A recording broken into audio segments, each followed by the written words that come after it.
балдарымды ким багат?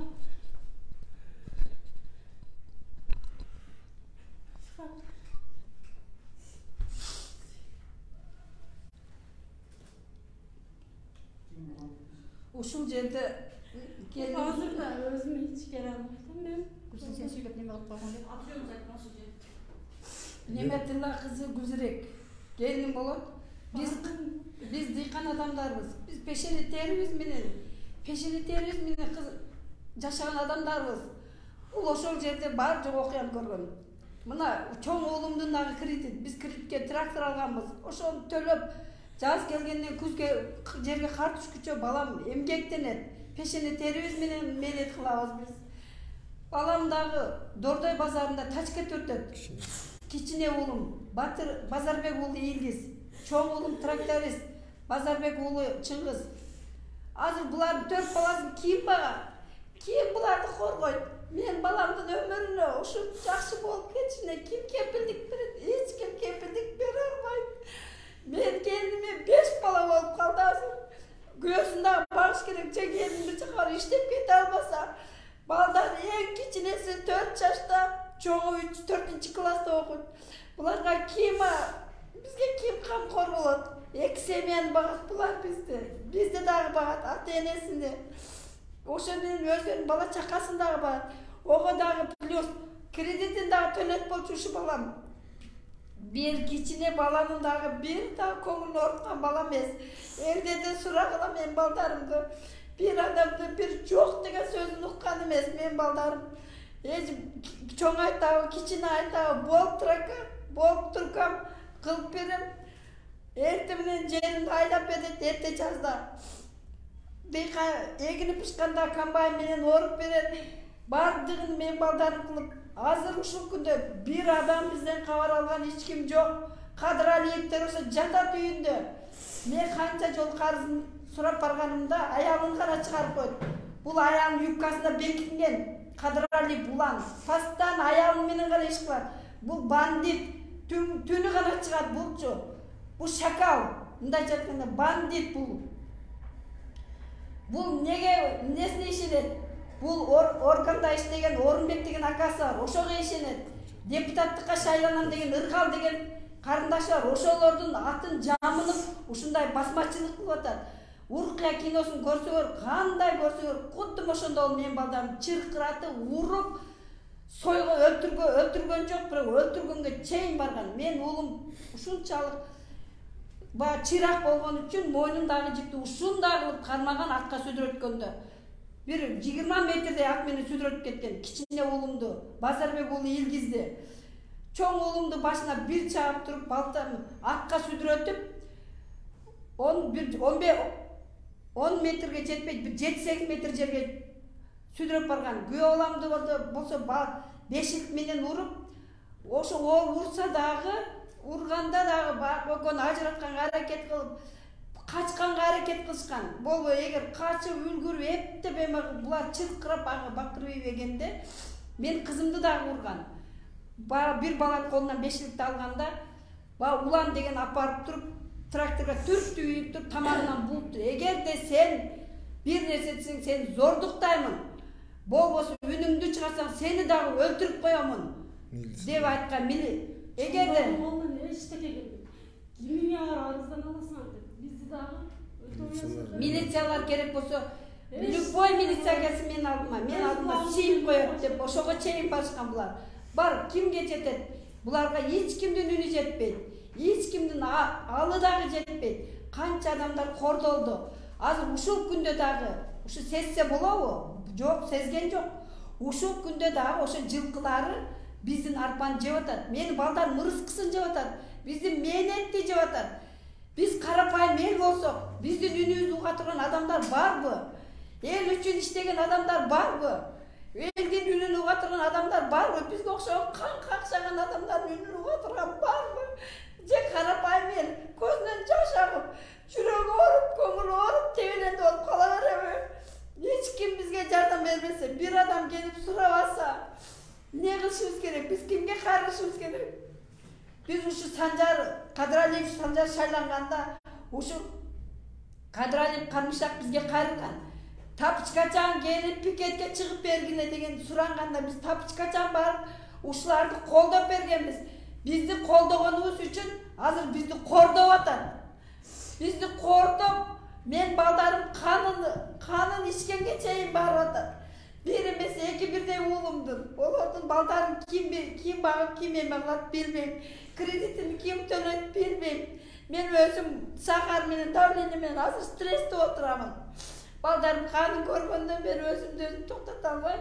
Уйку деген жок менде. Билбейм эмне кылышымды билбей атам. Мен азыр ушул күндө менде не деп айтышымды билбейм. Бир гана Кудайдан тилерим ушу балдарым жакшы болуп кетсин. Кудайдан бир гана Кудайга өнүм жетпесе башкага өнүм жетпейт экен менин. Силерден сураныч ушул эмеге чара колдонуп, ölüm жазасы колдонуп бергиле. Ondan başkan сурабайм мен силерден ölüm жазасы колдонсун. Бул жерде Кадыралиев, Алтынбек, Кадыралиев, Жомарт, Кадыралиев, кичинесин атын эмне дедим? Мыкта Нурмухаммед, ушул үчөөбү эң главный бул жерде Данияр деген бар. 15 бала болгон. 15 баланы таап бизге ушул ölüm жазасын алып келип берди. Эң оор ушу Алтынбекке берилсин. Себеби Алтынбек мен балам башына урган, мен балдарым чыркыраткан, кызымды дагы урган, келиниме дагы зордук көрсөткөн. Эң оор жара ушу Алтынбекке. Баламдын башындагы жарган күндүзү эркек экен Баткенге барсын, эркек экен Тажикстанга барсын, ушундай эле күчү толуп ашып атса, элди коргосун, элди кордобостон. Ушундай жүрөктөр таза экен, барсын, агаларына, аталарына, апаларына жаман сөз уктурбастан элдин эркеги болуп, эл баатыры болуп чыксын.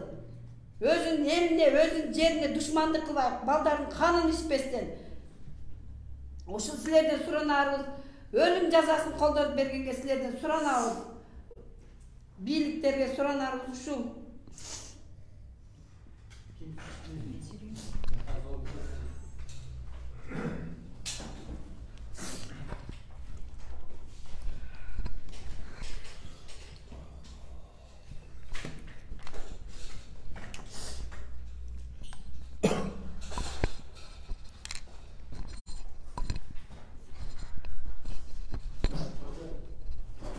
Батырова Жамиля, булардын бир тууганы.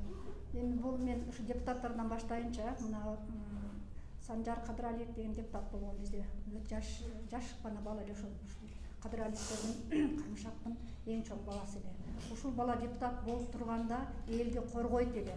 Мына келиним айтып кеткендей, ушу Tapçıkaçan болуп чыгып, ушу коргоп, ушу баланы депутат кылалы дегенде, ушу туугандар бүт ушу айыл апа бардыгы ушу баланы колдоп биз депутат кылган. Эми мына Санжардын өмүрү кыска экен, бирок бул бала элди коргоп, колдоп турган. Бул баланы болгондо бул иш болбойт эле, өз негизи. Бул баланын аркасынан мына Ыргал Кадыралиева келди. Бул бирок ушу акасынын аркасынан келип алып, бирок бул акасына карама каршы иштерди жасады. Мына эл кыйналып жатат, угуп атасыңар, көрдүңөр угуп бар жокту. Ыргалдын жасаган иши бул ушу бир эле Ыргал эмес, депутаттардын бардыгын айтам мен. Депутат дегендин бардыгы кут эле Ыргал болуп калган. Ыргал ошол жердеги депутаттардан алган саясатын элге келип колдонуп атат. Элдин үнүн өдө көтөрбөй, кайра элди депутаттар тебелеп атат. Бул деген жакшы эмес. Эл бар үчүн депутат болушкан, ушуларчы элдин сөзүн сүйлөйбүз деп депутат болгон. Бирок элдин сөзүн депутаттар эч качан сүйлөбөй калды. Биз чындыгында эл чыркырап турат. Мына ушундай иштер бир эле бизде эмес, бардык эле жерде. Мына биз Кызылактай районуна карайбыз, айыл өкмөтүнө. Куршабай айыл өкмөтү деле ушул Кадыралиевтердин аркасынан ушулар бардыгы колдогон. Бирок бардыгы азыр чыркырап турат. Бардыгы. Бирок эл коркот, эл өдө көтөрүлүп сүйлөй албайт. Себеби булар бардыгын депутаттыктан пайдаланып, бардыгын коркутуп алган. Бул өзүнчө эле басмачы болуп алган. Депутат эмес, бул басмачылык болуп кетти. Эми ушул президенттерден суранабыз, депутаттар деген ат деген бизде уже эл сыйлабай калган. Эч ким сыйлабайт. Мен бир эле мен эмес, мен укам эмес, элдин баары сыйлабай турат. Депутат дегендер кичине элдин үнүн угуп, президентке жеткирип, элди бир кармайлы, бир элди өдө көтөрөлү, Кыргызстанды өдө көтөрөлү деген эл депутат жок болуп калды. Ыргал мына кечеке эле Ыргалдын кылган иши, депутаттыгын пайдаланган иши. ким эле жана Идрис Исаковго ушу бала элтердин немеси ушуну өчүрүп кой дептир. Мына депутаттыктан пайдаланганы. Азаттыктан өчүрүп кой деп атат. Бул деген эмне деген жакшылык? Ушундайлар боло береби? Элементарный нерселерди пайдаланып атат. Бул элдин үнүн өзү чыгарбай кайра элди тебелеп атат депутаттар. Бул деген эмне деген жакшылык? Бул жакшылык эмес да. Биз депутат дегенде азыр баардыгыбыз тескери карап койчу ушуларды. Мына өздөрү чимкири катка конгон эле ошо чимкири каты боюнча эле жүрөт. Биз депутат дегенди сыйлабайбыз. Просто элди кыйнап атат. Эл кыйналып атат. Санжар болгондо бул иш болбойт эле. Мен Санжарды ушунчалык жүрөгүмдөн ушу баланы сыйлайм. Өмүрү кыска экен өтүп кетти. Ушу Санжардын аркасынан ушул ыргал келип алып элди кыйнап атат. Ушул бир жолу эле бүкөлөрү, акалары бүт эле бар жогу баягы бай манап басмачы ушул болуп калды да. Мына келинимдин айтканын уктуңар, ана кандай эне чыркырап атат. Мен да энемин, менин балам да ошентип койсо, мунун бир үнүмдүн балдары менин бир боорум да. Менин деле жүрөгүм ооруп атат. Депутаттар ушуну өдө көтөрбөгөндөн кийин биз кайсы депутатка ишенип ушул депутат болсун деп эртең күздө дагы кандайга барабыз? Күздө мисалы үчүн эл акчага сатылып эле барып атат. Жүрөгү менен депутат кылбайм деген адам барбай да тукам. Эми немеге алдырып сүйлөй албай атабыз, эми кандай түшүнсөңөр дагы. Эл жүрөгү менен ушундай ушу эл депутат болбосун деп эле турат. 100% депутатты эч ким колдобойт. Депутат деген жок бизде. Эл депутат болсо ушундай болбой беле. Депутаттыкты минип алып, кайра элди кыйнап атат. Бул деген жакшы эмес да, мынакей. Чыркыратып отурат. Эки ушундай Кыргызстандын салымын кошом деп жаш балдар мына көрүп угуп атасыңар, кредит алып иштеп атат. Өзүнүн нанын өзү таап атат. Кредиттин чыктап ким төлөйт? Мына энеси чыркырап атат. Эне катары мен дагы балаңды кайсы эле эне болбосо дагы жүрөгү ооруп атат. Мисалы үчүн уккан адам жаман болуп атат. Көргөн адам биз көрүп мына көзүбүз менен балдарды көрүп сүйлөй албай атканын көрүп, кара эне ыйлап атабыз биз. Менин бир боорум экен, мен келип отурам бул жерге. Ыргал болсо каяктагылар болот. Келсин мына жерге. Мына биз күттүк, 2 күн күттүк, 3 күн күттүк. Бир жума болуп атат, бир басып коюшпайт. Телефондон маскарлагандагылар звонок этип койду. Биз телефонду алабызбы? Телефонду ала ушул укам. Аксакалдары келип кичине мындай кылалы, эми бир элдин, бир жердин балдарыбыз мындай кылалы дегенге келишпеди. Акыры ушу бийликке биздин өзгөн эч нерсени карабайт. Ошко дагы алы жетпейт. Оштун да алы жетпейт олар. Олар басмачы болгон. Просто Бишкекке бара албай турат. Ошол иштерин билесиңер, бизден да жакшы билесиңер, иштер кандай бул кадраликтер жөнүндө кандай иштер болуп жүрөт. Кармышактын балдары билбейм, басмачы эле болуп калды кыскасы. Дагы депутаттык болот. Кандай ушундай депутаттар боло берсе Кыргызстан оңолобу? Оңолбойт эч качан. Санжарга окшогон депутаттар болгондо оңолот эле. Окшогон жакшы депутаттар жок болуп кетти, жок болуп калдык мынакей. Ошол суранарыбыз ушу балдардын нересин адилеттик менен чечсин, депутаттарга ишенич жок. Не болду?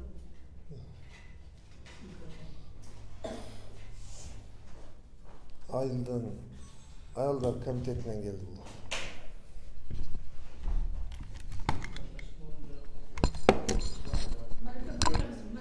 Sen bir yakıp tuttun öyle, elin çakar, çağırbayla bakar. Şu ikinci oğlanın kızı, ikinci kızı. Az Türkiye'nin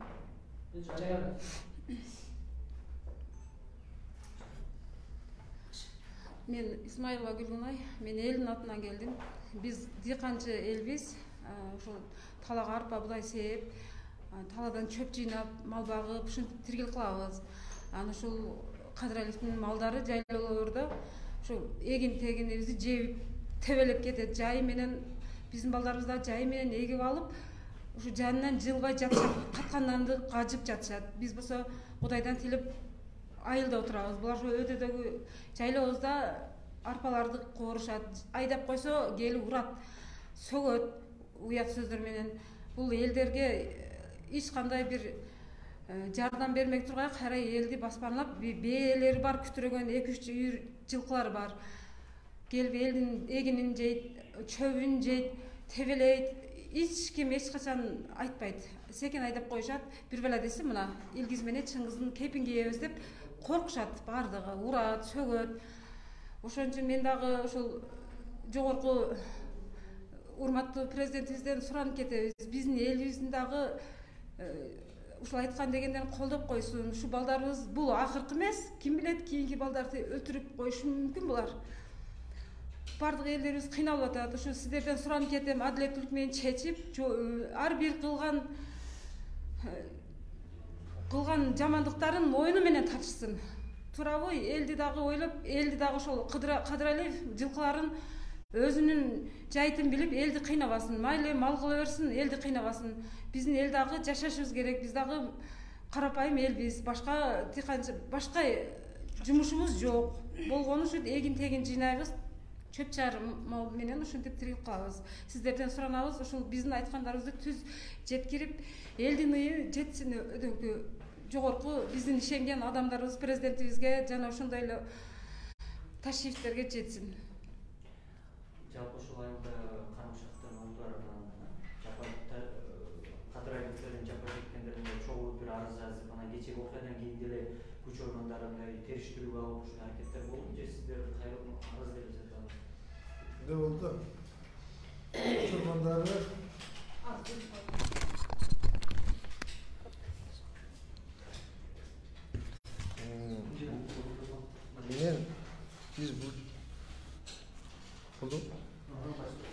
biz obul больницасында балдарыбыз менен элек болуп, şu жаны эсен калса экен деп врачтардан кабар алып аттым деп келинчегим экөөбүз түнү күнү уктабадык 3-4 күн.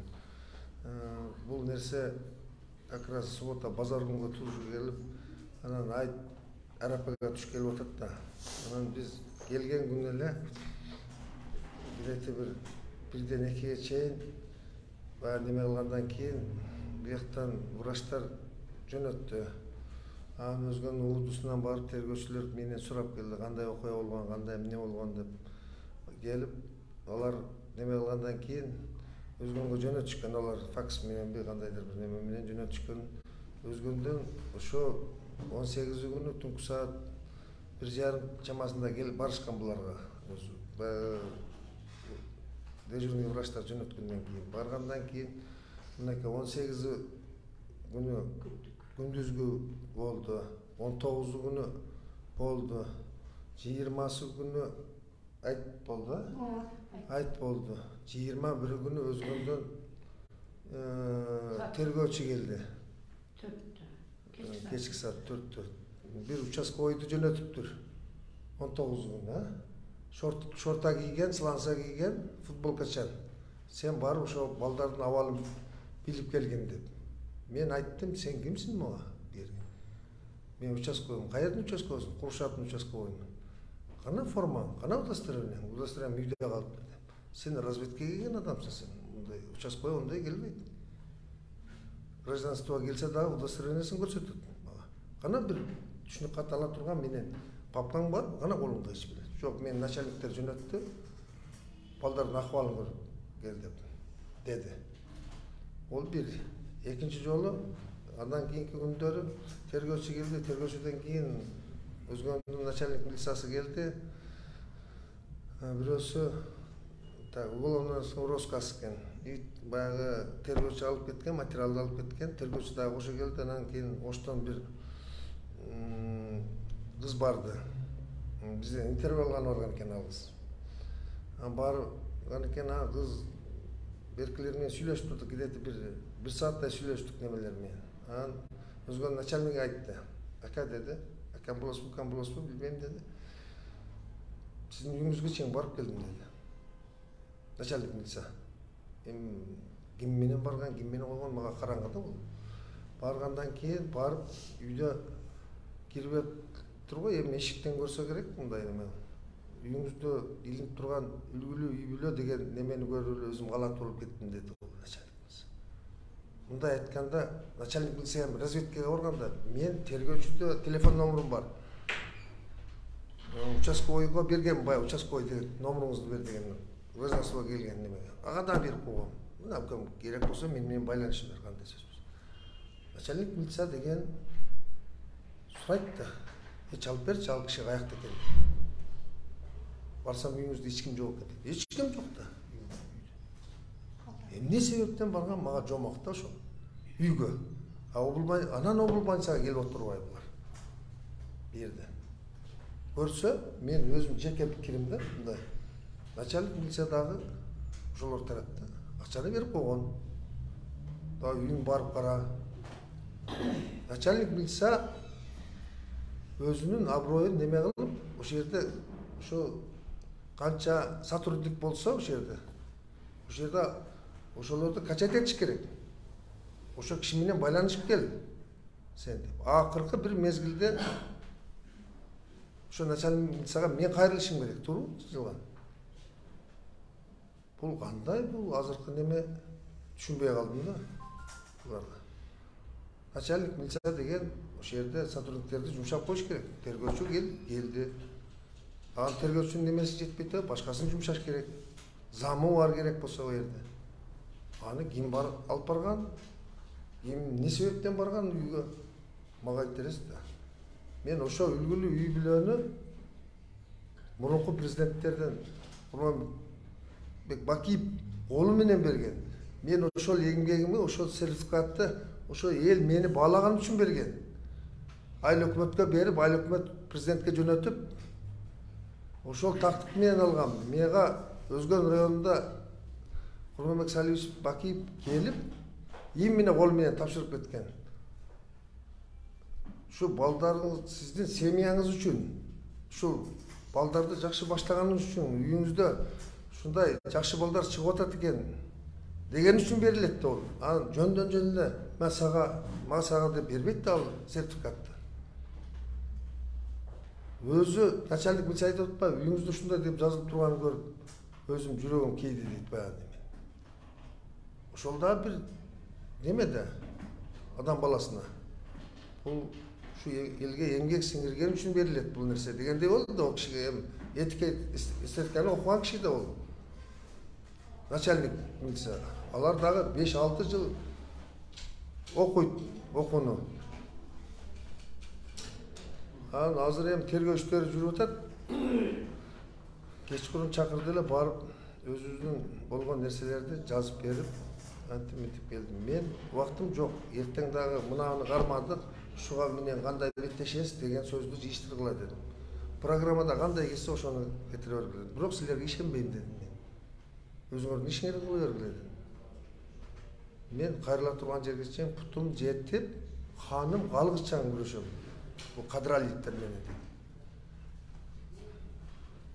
Атса атып кетсин мен дедим.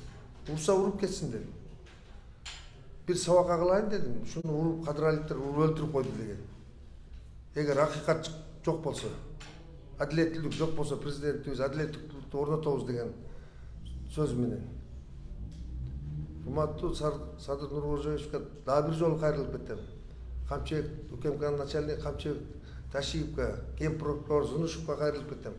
Ушу балдарды мынагулар келинчегим, келиним, эжелерим айтмакчы бир чара колдонуп, ушуларды ошол жерде жашай турган кылыш керек, же жашабай турган кылыш керек да. Олар жашасын, биз өлүп кете берели анда. Ошолор эле жашасын анда, биз өлүп кете берели. Жылына бирден экиден кырылып, мынатип контузия алып, ишке жарабаган адамдай болуп жүрө берели ошол жерде. Бала чакабызды кантип багабыз? Мисалы мына 56 жаштамын, аялым 55 жашта, келинчегим. Ошо неберелерим мына чоң келинimi бөлүп койгом. Алардын тагдыры кандай болот эртеңки күндө? Ал бала эртең оңолобу, оңолбойбу? Мына бир айлык, 2 айлык боюнда бар дагы. Ал эмне болот? Ошону ойлонуш керек да. Биякта. Эртең ошо 4 жашар, эң кичиги азыркы убакта 4 жашар кызы бар. Ошону карайбы?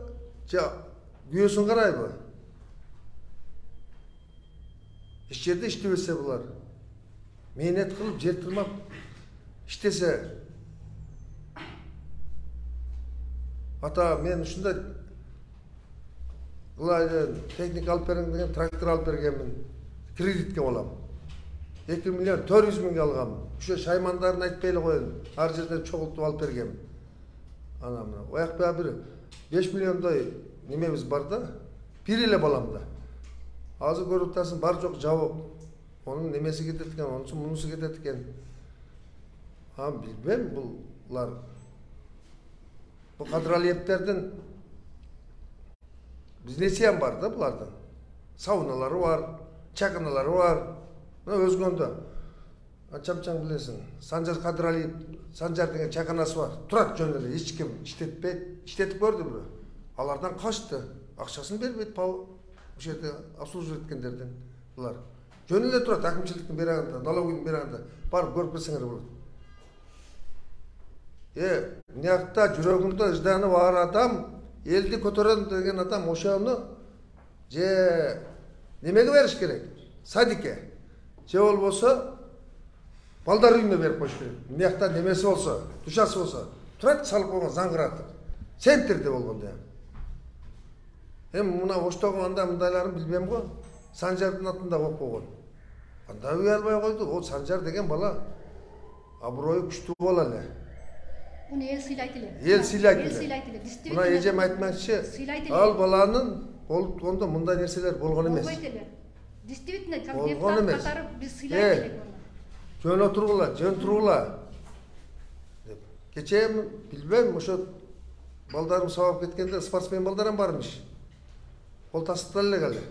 Тергөө иштеринде жүрүп атат.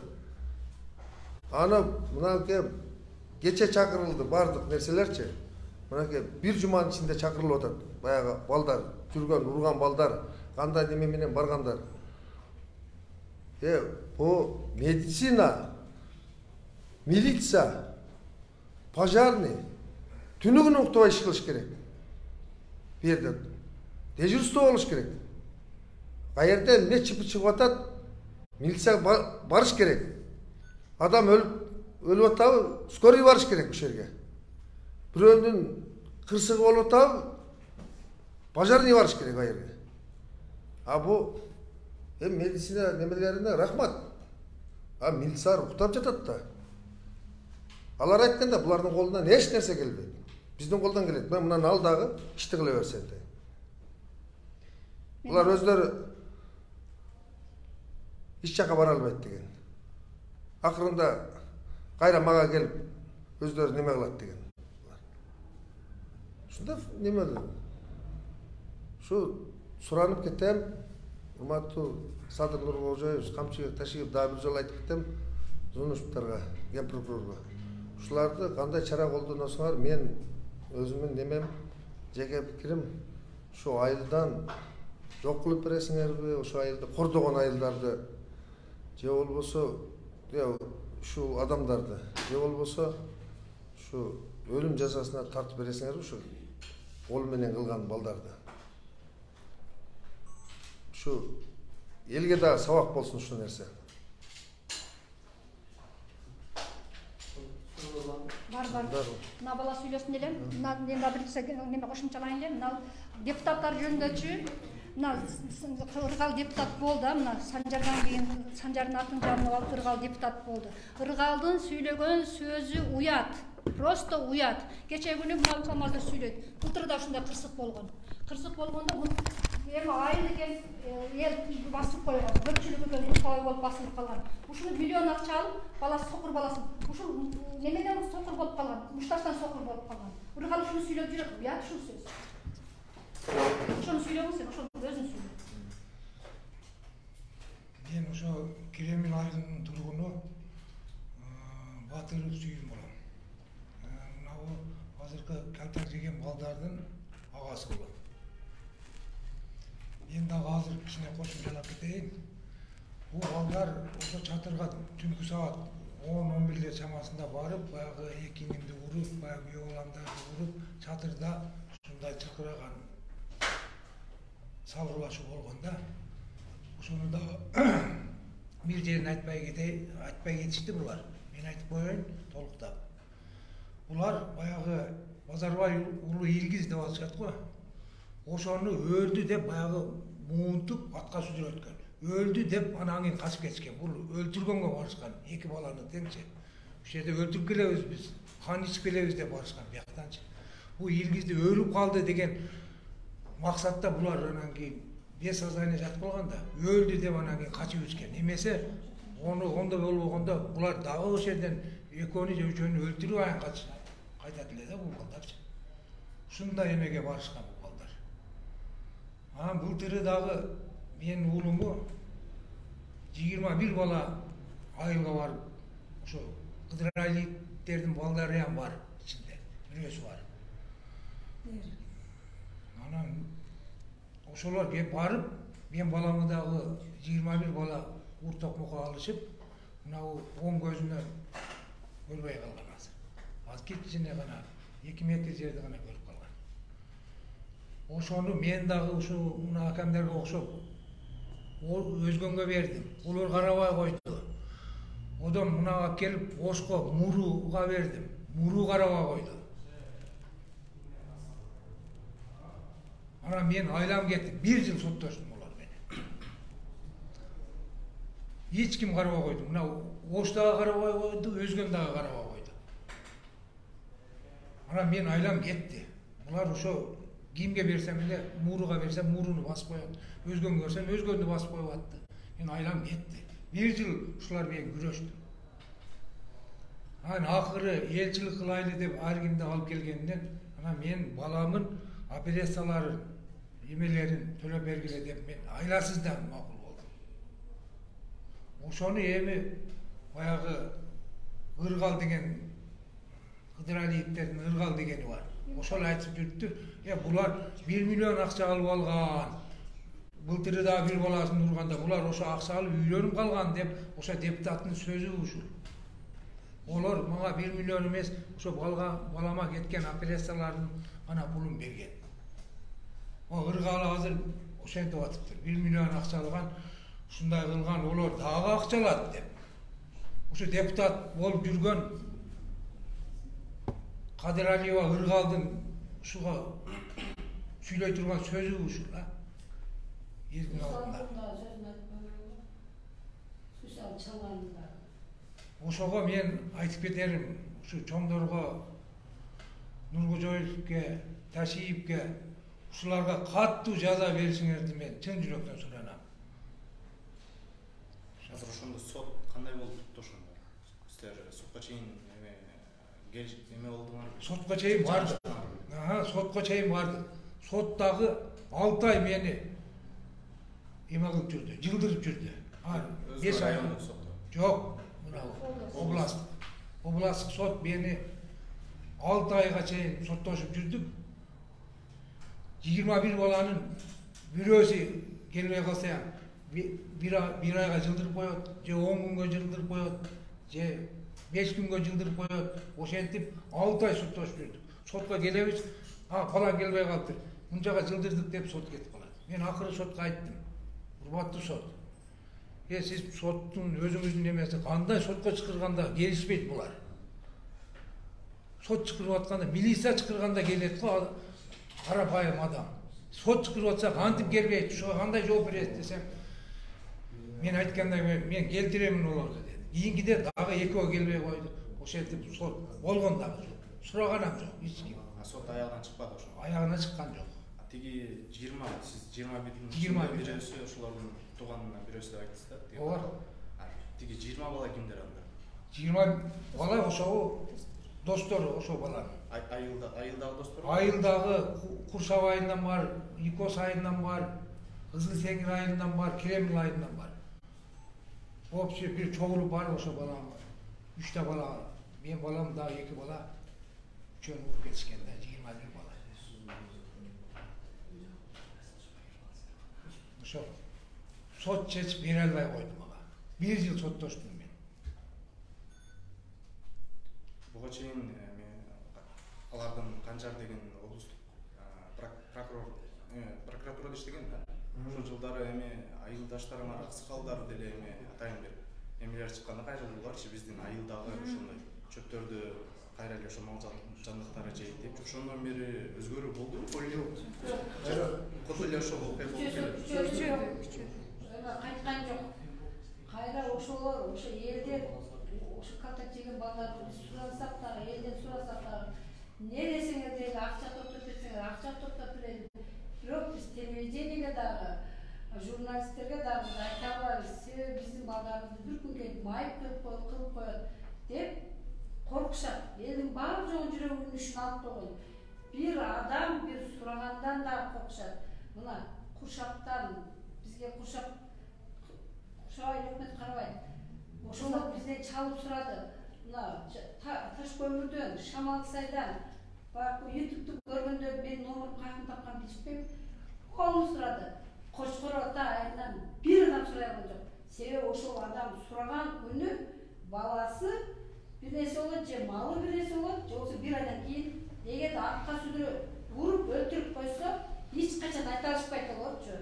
Менин балам аттан жыгылып өлдү, же ат сүдүрүп кетти деп ошентип менин балам. Эч качан айта алышпайт. Мен биринчи жолу эмес, экинчи жолу болгон үчүн мен жүрөгүм сыздап, эки балам бирдей эле болгон үчүн мен айттым, мен чыгам дедим. Күйөөм айтты, эгерде сен деди жалгыз жерде жүргөн болсоң, сени уруп майып кылып коет деп мали дедим. Ben aşımda yaşadım. Eki balam üçün mayıl olsam mayıl. Eki balam üçün kaltak desem dağı mayıl dedim. Uşu eki balam üçün men putum jetken jerge çeyim baramın, elge kayrılamın. Egerde bunun jыйынтыгы çıkpasa kayrılgan men arka kaytpayman. Bali men uralı ne kılsa oşol kılsın. Al jetken kılsın birok men kaytpayman. Kaçan oşolor ölüm жазасына тартылганда ошол эмен мен укканда гана өзүмдү баспасам мен баса албаймын.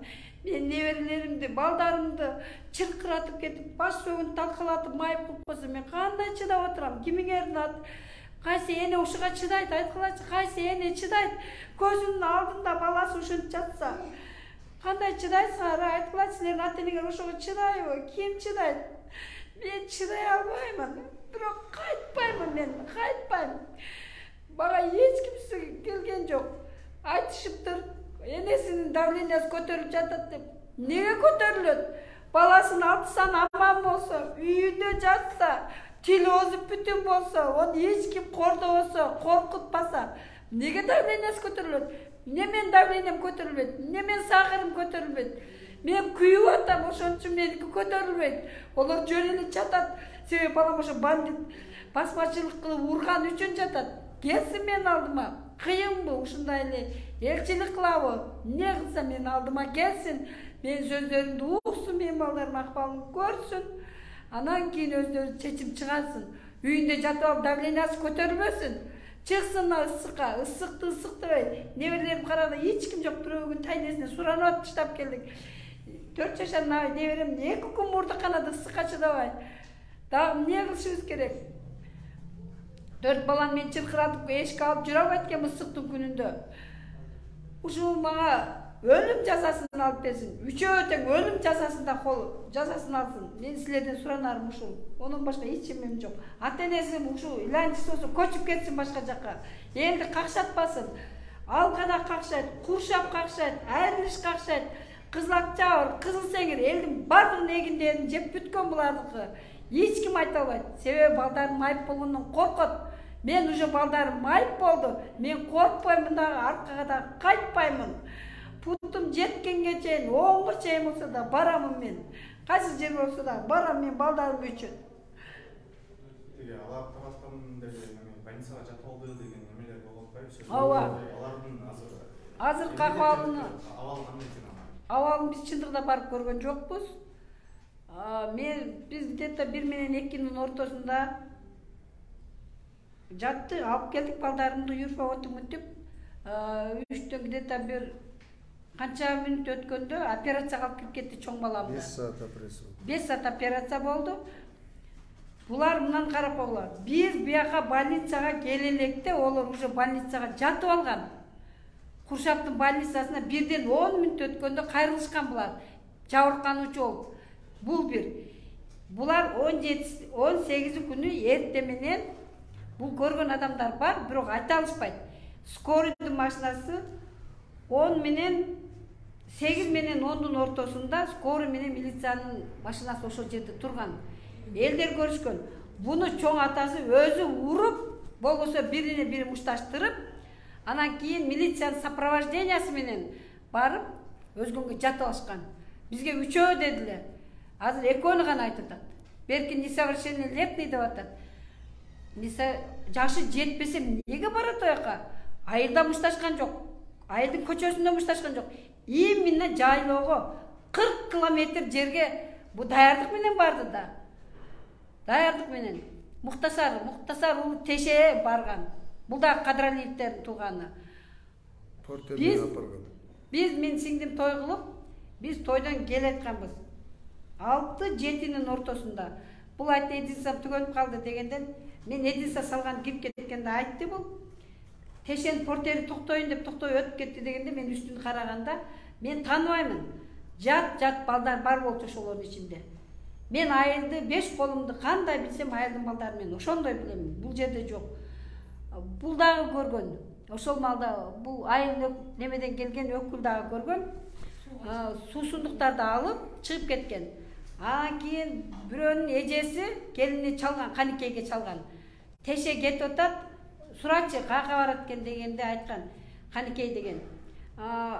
Теше каяка барасың дегенде, улан акам арак алып кел деген, мен ошого арак алып кетип атам деген балдарды жүктөп алып.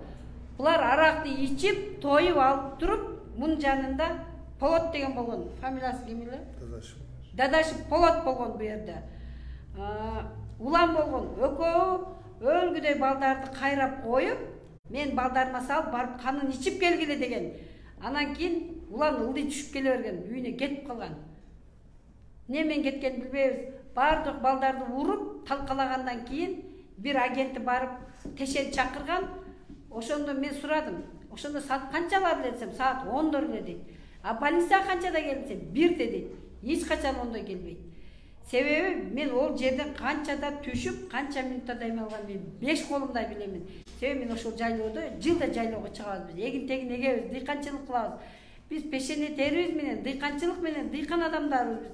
Бирөөнүн акын дагы жеген эмеспиз. Биз бирөөнүн арам оокатын дагы жеген эмеспиз. Мен балдарым бирөө бир кол көтөргөн дагы балдар эмес. Ошондой кылып башынан жалдап, аракты алып барып, анан кийин ушул окуя болуп атат. Булар жөө барган эмес. Булар атчан барышкан. Ошол жерде көк ак бозат болгон. Көк ат болгон ошол жерде. Ошо ат бозаты чатырга чейин ат салган. 3 атчан болуп барышкан буларчы. Плюс ошолордун жанында жан жөкөрлөр да болгон. Булар мен балдарым уктап жатканда биздин өзүбүздүн балтаны фонарик менен биздин отун кырккан жерибиз где-то 20 метр наракта. Ошол жерде 2 балта бар. Бир чоң балта, бир кичине балта. Биз отун кылганга ошону бир чоң балтаны бири көтөргөн, кичине балтаны бири көтөргөн. Чөптөн чарчап келген балдар уктап калып, 5-лик трактордун жанында болгон. Чөптөн пресстен келип, преске сайып койгон. 5 тракторда преске. Оны алышкан. Булар специально фонариктер менен тартып бар жонун таап, оружияларын, холодный оружияларын. Булар даяр турушкан. Мен чоң улум чыкканда чатырдын маңдайына тартылган жипти казыгын жулуп, башын жулуп алган. Жулуп туруп, биринчи Данияр мойнуна салган жипти. Салып, ошол сүдүрөп кеткен. Фамилиясын билбейм бирок. Ошол бала биринчи эм алган, Алтынбек калганына ат салып, Алтынбек урган. Экинчи баламды Алтынбек урган. Биринчи баламды дагы Алтынбек уруп, чоң уулумду башына балта менен чапкан, кичине уулумду тепкилеп, өлүп калбайын, ушу 4 балам бар эле, боюм ошого кетти апа дейт. Башка эч нерсе ойлогон жокмун дейт. Апа өлүп калбайын деп чипти мойнуна ошондой кармадым дейт. Ызылдаганды бир билем дейт. Көзүм ачсам больницада жатып дейт. Эч нерсени билбейт. Өзүңөр көрсөңөр керек. Бул сүрөттөрү дагы бар. Мен өзүм баламды башта краска төгүп койгондой эле. Ачык жери жок. Бетпи, мурунбу, көзбү жок. Полный краска панама кийип алган. Келгиче кан косуп келди, машинанын ичи бүт кан. Жерге түшүп, премияга киргичекте кан косту. Ошол жерде рахмат ушу медицина, медиктерге. Ошолор жардам берип, баламды сразу Юрфага жөнөтүштү, барып, Юрфадан бир результат алып, чыккы жакты, звонок кылыптыр. Тез балдарыңыз келсин, биз бирөөнү уже операцияга даярдадык.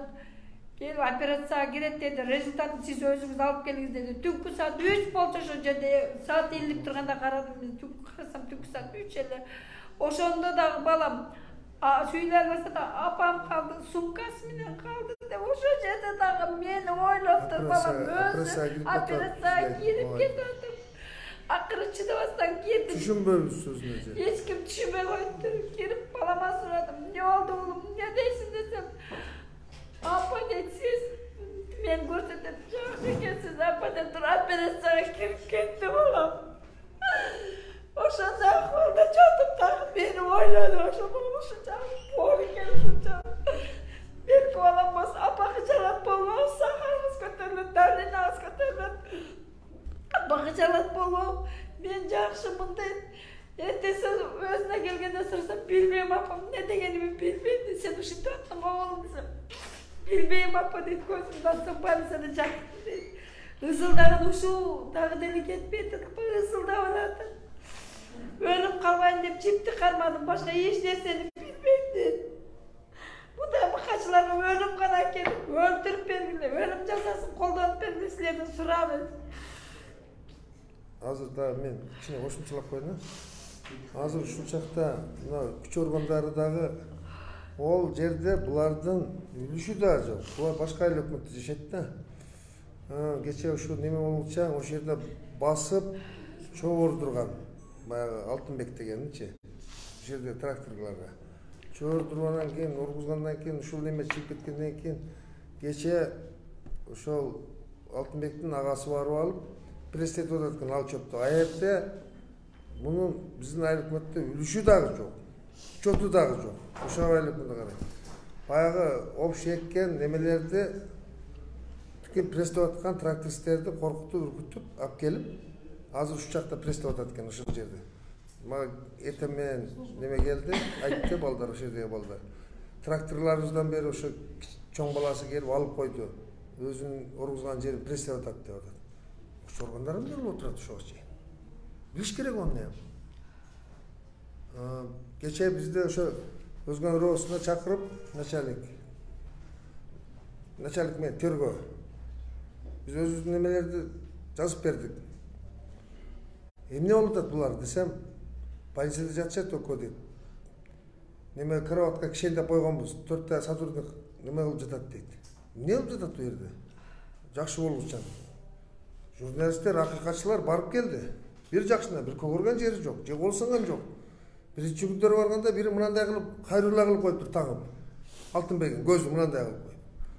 Ал бинттер кайсы, врачтарды ham сураш керек олар. А бирим болсо мындай колуна мындай кылып асып коюптур.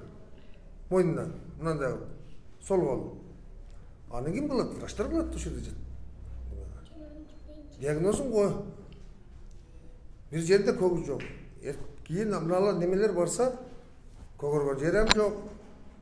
Неме болгон ham жок. Жер жок, кол сынган жер жок. Анча-мынча мыналарда неме бар экен баягындай. Аны өздөрү мушташып неме кылган. Атасы урганбы, өздөрү бири-бири мушташканбы? Ал бизге табышмак.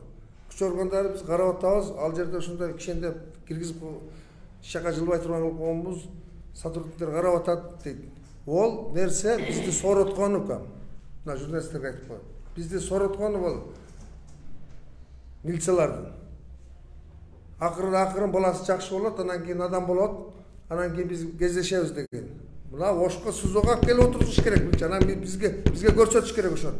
СУЗОдо бардыр ошо больница. Ошол да медицина бардыр ошо СУЗОдо да. Ошолорду караган. Именно өзгөнүн немесинде комнатасында больницанын комнатасында жатыш керек бул жерде кроватта байланып. Ол бизди келсе көрсөтөбүз деген бизди сооротуш үчүн кылган нерсе бул.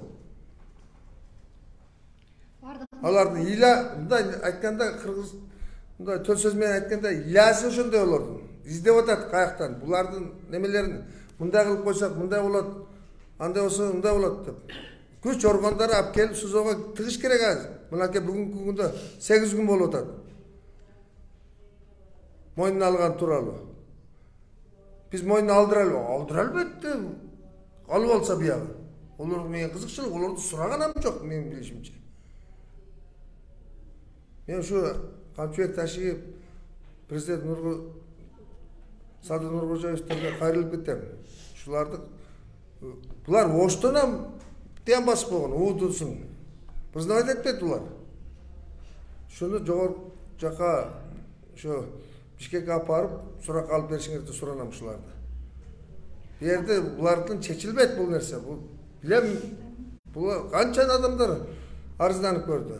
Ошол жака алып барыш керек. Мен эртең бүрсүгүнү дагы бир неме кылам, балдарымды милиция врачтар жакшы эле карап атат. Болбосо Бишкекке барып республиканский больницага жатышка укугум бар да мен. Алып барып, кичине түзүк болуп калсын деп атам. Бирок бу жерде деле жакшы карап атат неме. Негизинен. Рахмат врачтарга. Суроолор барбы жокпу? Бардык нерсе боло турган нерсечи ушу келип эле депутаттардан ошого таянып эле ушул иш болуп атат. Болгон депутаттык ишин аткарбай, наоборот өздөрүнүн кызыкчылыгын ойлоп атат. Элдин кызыкчылыгын ойлогон эч бир депутат жок. Ошонун бири Ыргал Кадралиева.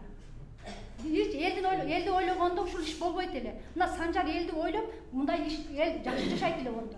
Санжар өлдү, Ыргал келди. Санжардын немесин жабым Ыргал келди, эл башаламан болуп, мына уру бөлүнүп башаламан болуп, мына басмачы болуп калды. Депутат эмес, басмачылык болуп калды бул жерде. Азыр бир күйөө баласы баягы кыздын аты ким эле? Суйсал. Ошонун күйөө баласы чын кыз деген прокуратурада иштейт. Ошто болуш керек, мен билбейм, прокуратура иштейт да. Ал дагы бир койрук болуп атат да буларгачы. Танышы бар. Себеби депутаттар болгон аркасында. Булар таныш билиши көп. Жөнөкөй дыйкан адамбыз, жөнөкөйлөп, простой, карапайым адамбыз биз. Мына айтып атпаймынбы, эң негизги нерсе бул депутаттан чыкты. Ошодон келген сөздүн башы ошол жакта. Санжардан келди, Санжар элди ойлойт эле. А булар Ыргал элди ойлогон жок. Элди кайра басмачылык кылып басып таштады. Депутат биринчи бул баштан башталганы депутаттыктардын кылган иши бул. Депутаттардын кылган иши. Депутат болду, бардыгы биринчи депутат болом деп барганда элди алдайт. Акча менен алдап, анан кийин секин биягына келгенде элди басат. Элиң болсо депутатсың да, элиң болбосо кимге депутатсың? Комментария жазгычаң ошо Ыргал мурунку сазыпта депутат болгон. Ушул маселени сырттан сүйлөп коюңуздар. Рахмат сиздерге да.